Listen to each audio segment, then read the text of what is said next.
More than 20 years ago, I can still recall, nung nag-aaral pa ako sa grade school, nagbabaon din naman ako ng tubig para kung sakaling mauhaw ako, may maiinom ako. At nagpapalagay pa ako ng towel sa likod, minsan papel, para may pagkapitan ako ng pawis. Pero ngayong teacher na ako, naobserbahan ko na tila nanonormalize na yung pagdadala ng rechargeable mini fan, pag-aagawan ng mga bata sa electric fan. Kahit may 6-7 electric fan na sa classroom, kulang pa rin sa kanila. And I believe na epekto ito ng climate change.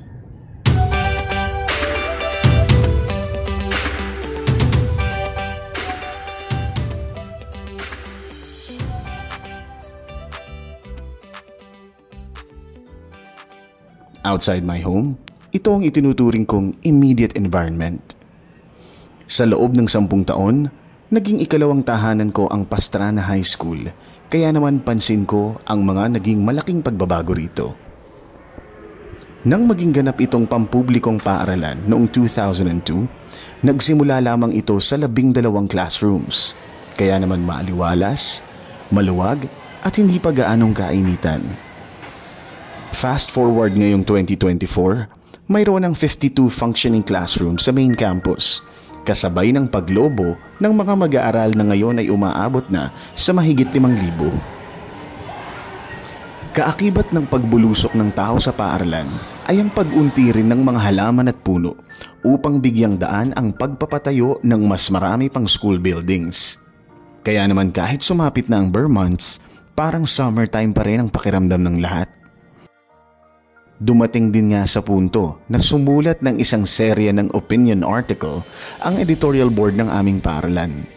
Pinamagatan nila itong Tug-Init Chronicles dahil parang nakikipag-tug of war na raw ang natitirang lakas nila sa itatagal nila sa paaralan. Bilang kanilang school paper advisor nung nakaraang taon, hindi ko sila pinigilang ilahad ang kanilang saloobin.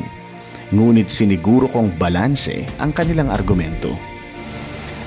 At dahil ginagamit nilang ebidensya ang heat index, minabuti kong ikonsulta muna nila ang validity ng kanilang argumento sa existing DepEd orders and guidelines sa pagsususpinde ng klase. Gayon din sa pamantayan ng opisina ng Municipal Disaster Risk Reduction Management. Dahil sa mga magkakaugnay na karanasang ito, mas pinaniwalaan ko ngayon ang 3 bagay. Una, the more does not mean the merrier. Lalong-lalo na sa ugnayang human and environment. Mas maraming tao, mas maraming agents of pollution. Mas maraming magiging sanhi ng pagkaubos ng natural resources. Pangalawa, development is expensive. May mga pagkakataon na hindi lamang pera ang hinihinging kabayaran ng pag-unlad.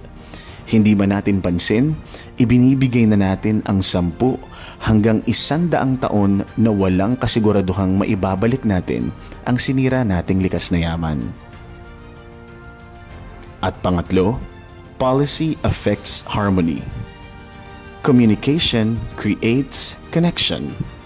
Sa pamamagitan ng effective communication between and among the experts, policymakers, and the general public, magiging mas madali ang pangangalaga sa natitirang likas na yaman. Bilang isang guro, I can establish and implement rules within my control, which could be limited. I can escalate and de-escalate any situation in my class, so I need to influence my learners under my tutelage of how important the key learnings that I enumerated are.